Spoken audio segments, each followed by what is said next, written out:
Assalamualaikum warahmatullahi wabarakatuh. Waalaikumsalam warahmatullahi wabarakatuh. Maaf mengganggu waktunya Pak. Ya. Saya sebagai salah satu CGP dari sekolah kita pada modul 3.1 ini kami mendapat tugas untuk wawancara dengan pemimpin sekolah.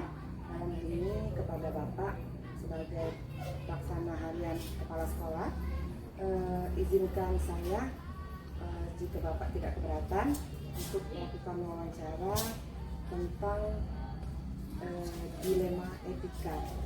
Jadi diizinkan Pak? Ya, Jadi di dalam modul ini membahas tentang bagaimana dalam mengambil sebuah keputusan.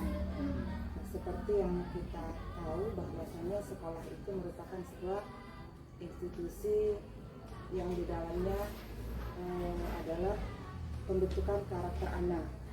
Apapun itu keputusan, tentu kita akan selalu mendahulukan kepentingan anak murid atau yang membawa manfaatnya lebih banyak. Nah, dalam beberapa yang Bapak jalani selama ini, yang Bapak temui selama ini, pasti mungkin ya Pak menemui beberapa dilema etika. Nah, jadi yang mau saya tanyakan sama Bapak, bagaimana Bapak mengidentifikasi kasus-kasus yang merupakan dilema etika atau yang berupa bujukan moral. baik, terima kasih. Terkait dengan kasus-kasus yang ada di sekolah tentu sangat banyak. Nah, bagaimana kita mengidentifikasi apakah kasus itu termasuk etika, dilema etika atau bujukan moral? Tentu kita melihat latar belakang dari kasus tersebut. Tentu munculnya satu kasus atau satu masalah ada latar belakang atau pemicu sehingga kasus atau masalah tersebut muncul. Itu yang pertama kali kita gali, ya, kita cari. Nah, apabila kasus tersebut dia merupakan dilema di mana kasus tersebut mengandung kebenaran yang sama, gitu. Benar dengan benar. Jadi itu yang dikatakan sebagai dilema etika, benar versus benar. Apabila kasus tersebut atau masalah tersebut di mana satunya benar dan satunya salah, maka itu termasuk sebagai bujukan moral.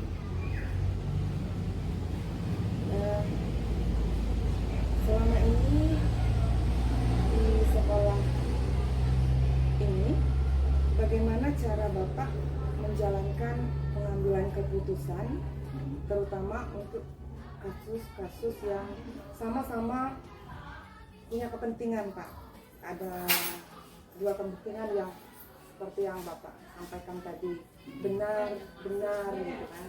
Kita benar bahwa ini benar, di satu sisi jika kita melakukan itu juga benar gitu kan Pak ya. Atau sama-sama dia itu mengandung nilai kebajikan. Dalam mengambil keputusan, terutama terkait dengan dilema etika, tentu kalau permasalahan tersebut yang ranahnya pribadi tentu mudah.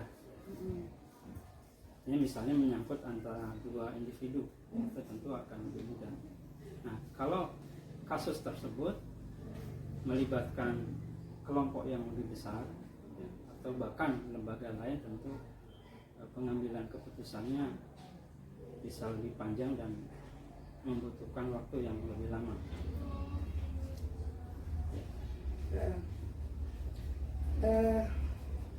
Kalau dalam mengambil keputusan gitu Pak ya, mungkin ada langkah-langkah atau prosedur seperti apa yang biasanya Bapak terapkan? Ya, baik.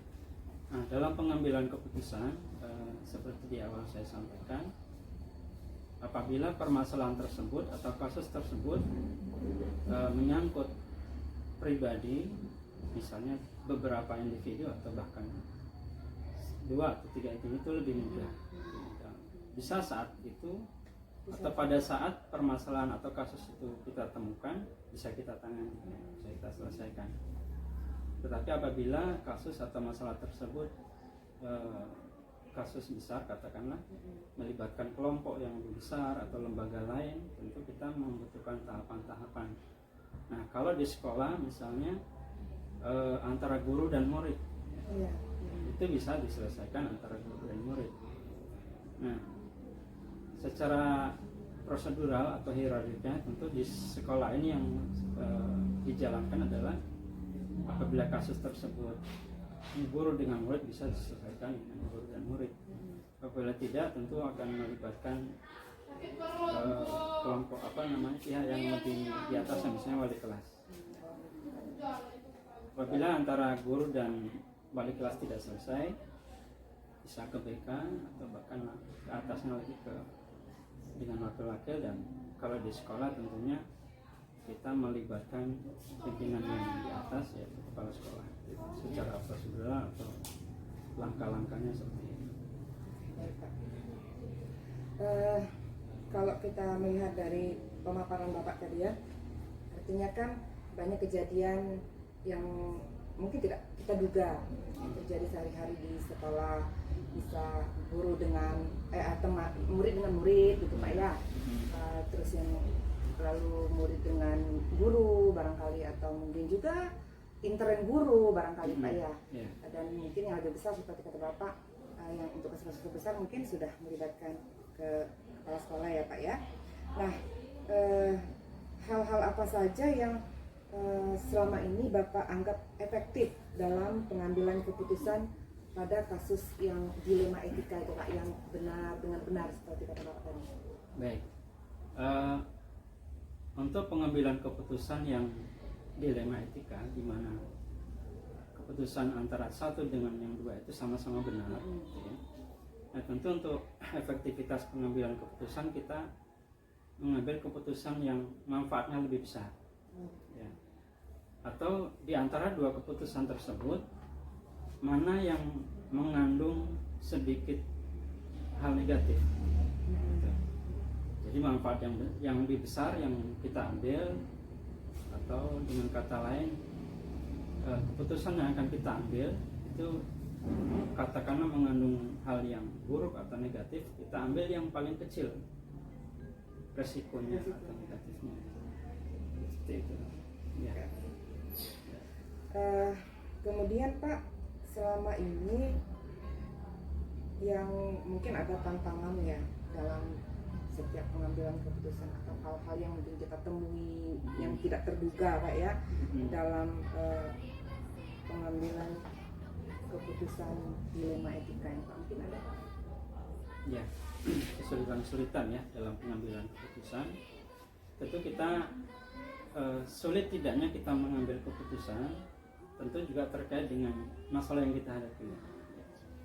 Kasus atau masalah yang ringan, yang cakupannya kecil, tentu akan lebih mudah kita tangani. Seperti tadi misalnya kasus pembelajaran di kelas yang itu melibatkan antara guru dan murid, itu lebih mudah kita tangani dibandingkan misalnya kasus atau masalah tersebut sudah lingkup sekolah. Jadi besar kecilnya masalah tentu pelibatan orang-orang yang akan mengambil keputusan, tentu kalau kecil ya semakin kecil pihak yang kita libatkan. Kalau masalah atau kasusnya besar, tentu kita melibatkan pihak-pihak yang besar atau lebih luas. Ya. Mungkin bisa saya tangkap Pak ya, tantangannya bisa berupa yang orang-orang yang terlibat, gitu ya. Semakin banyak yang terlibat, berarti semakin besar tantangannya gitu Pak ya. Seperti tadi di awal saya sampaikan, apabila kasus tersebut melibatkan kelompok yang lebih besar, misalnya kalau di sekolah dengan orang tua atau masyarakat sekitar, tentu masalah tersebut lebih berat, lebih sulit kita hadapi. Terus juga masalah waktu tadi Pak ya, masalah waktu ya. Tentu kasus atau masalah yang dia besar atau melibatkan pihak luar, tentu waktu yang kita butuhkan untuk mengambil keputusan dia lebih lama. Berikutnya gini Pak, terkait dengan banyaknya kasus kasus dilema etika itu kan sudah pasti kalau memang dalam sekolah kan Pak. Gimana kalau kita memikirkan murid nanti benar untuk murid, benar untuk orang tua, benar juga untuk kita di dalam Pak ya.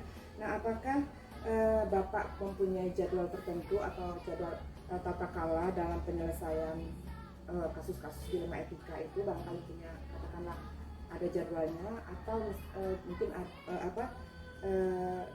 diselesaikan langsung di tempat ketika kejadian itu terjadi, atau bentuk dan prosedur yang seperti apa Pak yang sudah dijalankan Pak? Ya. Kasus atau masalah di sekolah itu kan ada yang sifatnya harian, Ya. ada kasus atau masalah yang rutin kita hadapi. Ya. Kalau kasus harian barangkali yang tidak kita duga, Ya. ya. Seperti misalnya perkelahian anak atau keributan di kelas, Ya. itu yang sifatnya harian, yang mau nggak mau di saat kita menemukan kasus itu kita selesaikan. Langsung diselesaikan. Ya. Ya juga kasus yang barangkali yang rutin kita hadapi, misalnya terkait dengan kebijakan kita dalam menaikkan siswa, ya, menaikkan siswa atau meluluskan siswa. Ya. Itu kadang antara pendapat guru yang satu dengan yang lain atau wakil yang satu dengan yang lain itu berbeda pendapat. Itu barangkali yang kasus-kasus yang sering kita hadapi, yang itu rutin kita hadapi, dan pengalaman-pengalaman sebelumnya yang kita hadapi itu bisa menjadi patokan dalam kita mengambil keputusan. Nah,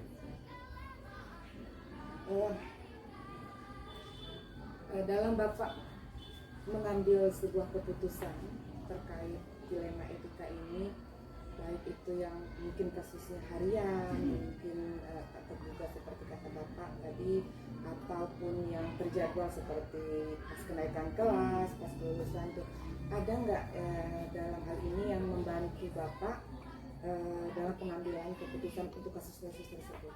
ya, baik. Nah, tentu pengambilan keputusan ini banyak hal yang bisa kita jadikan panutan, katakanlah contoh. Ya. Bisa yang pertama dari dokumentasi, ya. Misalnya tentu di catatan-catatan kasus siswa atau masalah siswa tentu terdokumentasi di BK dengan konsolidasi itu. Barangkali ada masalah-masalah yang sama yang kita hadapi, itu bisa kita jadikan referensi untuk pengambilan keputusan. Yang kedua yang bisa kita jadikan patokan atau contoh panutan adalah guru-guru yang bisa kita katakan senior. Tentu pengalaman mereka lebih banyak, pengalaman mereka dalam menghadapi kasus, penyelesaiannya bagaimana, itu tentu mereka punya pandangan yang lebih luas. Itu bisa kita jadikan panutan untuk pengambilan sebuah keputusan. Yang berikutnya adalah tentu secara hierarki kita minta pendapat dari kepala sekolah sebagai katakanlah pengambil kebijakan terhadap masalah atau kasus yang kita hadapi.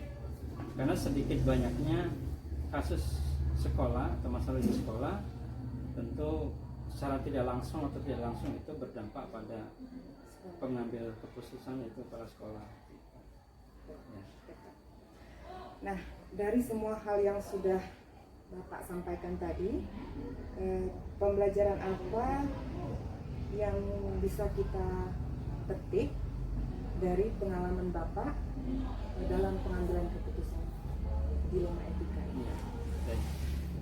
Tentu banyaknya masalah kasus terkait dengan siswa, dengan guru, atau dengan masyarakat, banyak sekali pelajaran yang bisa kita ambil.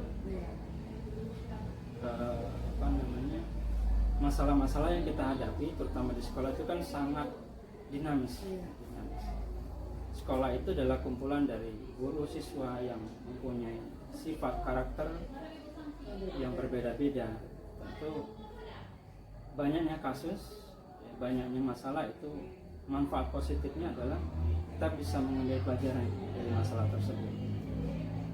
Nah, kemudian dalam pengambilan keputusan kita melibatkan pihak lain, pihak luar. Tentu kita juga punya pengalaman bagaimana menjalin komunikasi, menjalin interaksi kita dengan orang tua, barangkali dengan masyarakat, bagaimana kita mengkomunikasikan, bagaimana kita berinteraksi dengan mereka dalam rangka pengambilan keputusan. Pengalaman itu sangat menentukan. Itu berbeda antara orang yang baru menghadapi kasus atau masalah dengan orang yang sudah berpengalaman. Banyak sekali pelajaran yang bisa kita ambil, khususnya sebagai pimpinan, misalnya kepala sekolah, sangat perlu untuk mempelajari pengalaman, barangkali kasus-kasus yang ada di sekolah tersebut, itu jadikan referensi untuk kepala sekolah itu mengambil keputusan. Begitu Pak, dapat saya tangkap bahwasanya baik kita sebagai guru ataupun sebagai pemimpin pembelajaran kelas Pak ya Bapak, tentu dalam pengambilan keputusan apalagi di bidang etika ini bukan sekali dua gitu Pak ya, ternyata kegiatan ini harus terlatih gitu Pak ya. Jadi setiap pengambilan keputusan itu nanti dapat dijadikan sebagai bahan pembelajaran untuk kita gitu Pak ya Pak ke depannya. Oke baik, terima kasih banyak Bapak atas kesediaan waktunya dalam saya menjalankan tugas saya ini. Semoga pembicaraan kita pada hari ini membawa manfaat banyak buat kami, buat saya juga, buat saya sebagai guru JKP, sebagai guru dalam kelas juga. Terima kasih atas berkenannya waktu Bapak. Assalamualaikum warahmatullahi wabarakatuh. Waalaikumsalam.